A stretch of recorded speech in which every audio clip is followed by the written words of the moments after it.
Thailand's central bank held its interest rates steady today, while many onlookers were questioning whether a change could have been on the cards to keep the economy moving. Today I'm joined down the line by Shayne Heffernan, founding investor at Heffernan Capital Management. Well, last time we spoke, Mr. Heffernan, we discussed a very positive outlook for Thailand. And despite political stability and continued foreign investment, the biggest struggle facing the country is arguably household debt. The country has a low savings rate. In fact, 45% of households can't save for the future because their debt exceeds their income. The bank is now facing challenges. How can it keep the economy moving without raising debt? Thailand has done the right thing by not playing with the exchange rate or the interest rate. Although we've seen economies like Japan, South Korea, Europe and the US become active in their manipulation of their exchange rate, long term that is detrimental to the economy. The Bank of Thailand keeping the rate as it is will long-term force Thai manufacturers, Thai exporters to be more efficient. So I do think they've taken the right course. As far as future growth goes, there is a separation between the Bank of Thailand and the government. The government introduced schemes in relation to the purchase of automobiles that has sucked up the ability for people to save their funds, because we have had literally millions of people buy cars. From memory, 1.25 million people took advantage of the car loan scheme.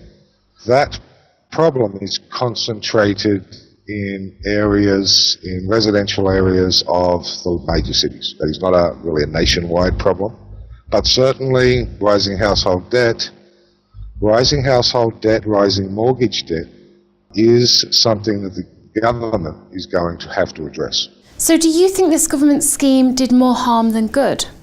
Those schemes generally do. They generally do more harm than good because they're artificial. The offer was extremely attractive.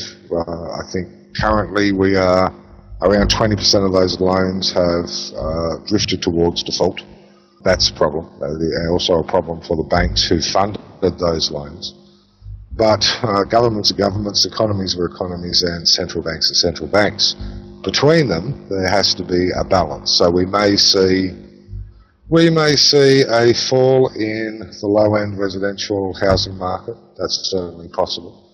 We will probably see a slowdown in local car purchases during the second half of this year. But on the good side, we have growing automobile exports, we have growing food exports, and we have increased M&A outside of the country by Thai companies.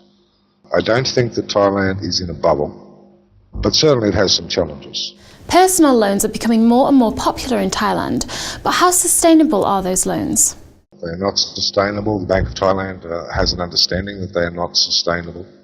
The problem that Thailand has, one of the problems that Thailand has, is that the Thai banks are doing exceptionally well.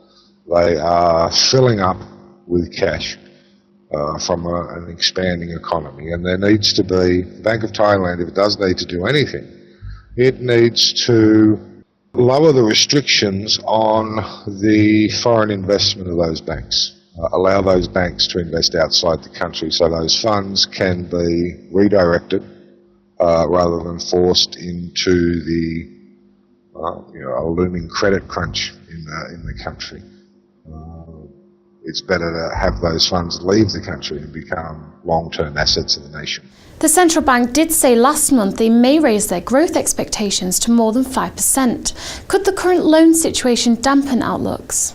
Our corporate estimate for Thailand for the year is 5.5%. That is based on the continued growth of automobile exports. Thailand is fast becoming one of the world's largest vehicle manufacturers and exporters, and that is a great driver of the economy.